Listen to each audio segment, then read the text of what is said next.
एक शासक जो सबसे ज़्यादा प्रभावशाली, एक योद्धा जो पूरी दुनिया में राज करना चाहता था, एक कमांडर जिसकी सेना ने कभी हार नहीं मानी, एक ऐसा शख्स जो सिर्फ 32 साल की उम्र में यूरोप से लेकर एशिया तक अपनी भाप जमा चुका था।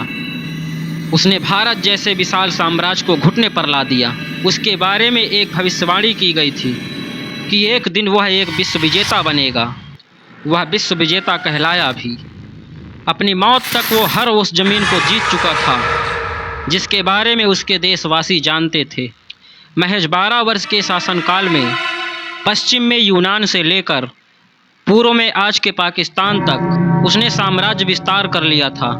वो इतना चालाक और कुशल था कि हर मोर्चे पर दुश्मनों को पीठ दिखानी पड़ती थी। 12 सालों में उसने लाखों सैनिकों का कत्ल किया। 12 वर्षों में उसने 12,000 मील की यात्रा तय की। उन 12 वर्षों में उसने वह कर दिखाया जिस पर आज भी लोगों को यकीन नहीं होता।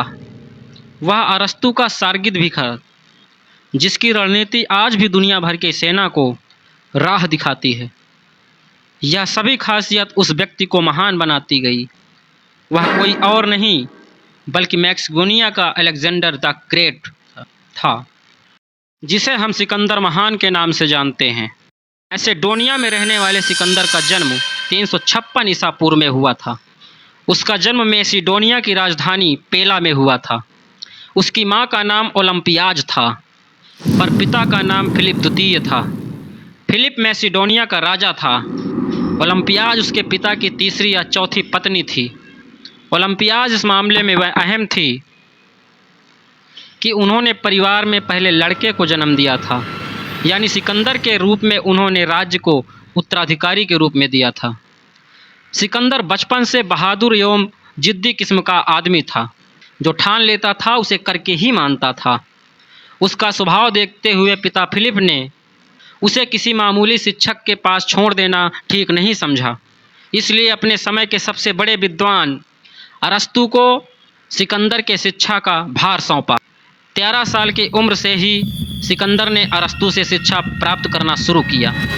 अरस्तु ने सिकंदर को नीति शास्त्र और राजनीति शास्त्र सिखाया। सिकंदर ने अरस्तु से यूनानी संस्कृति पर आधारित शिक्षा भी प्राप्त की, इसीलिए उसे दर्शन शास्त्र भी पढ़ाया गया। सभी शिक्षित यूनानियों की तरह उसे भी इलियाड और ओडिसी जैसी कविताएं लिखने वाले प्राचीन यूनानी कवि होमर पर महारत हासिल की। इलियाड एक महाकाव्य है जिसमें ट्रॉय शहर और यूनानियों के बीच युद्ध का वर्णन दर्शाया गया है। सिकंदर और इस कहानी के नायक एटलस के बीच मजबूत और मानसिक संबंध बन गया था। कहते हैं कि युद्ध के दौरान सिकंदर होमर के कविता के कुछ हिस्सों को अपने तकिए के नीचे रखकर सोता था। 336 ईसा पूर्व में जब सिकंदर महज 20 साल का था, तब एक दुखद घटना घटी। उसके पिता फिलिप की हत्या कर दी गई। फिलिप की हत्या की खबर से कई राज्यों में विद्रोह छिड़ गया। असल में फिलिप के मरने के बाद एक नए राजा के बनने का संघर्ष शुरू हुआ, जो कि कई छोटी छोटी रियासतों के शासक खुद को फिलिप का उत्तराधिकारी बताने लगे।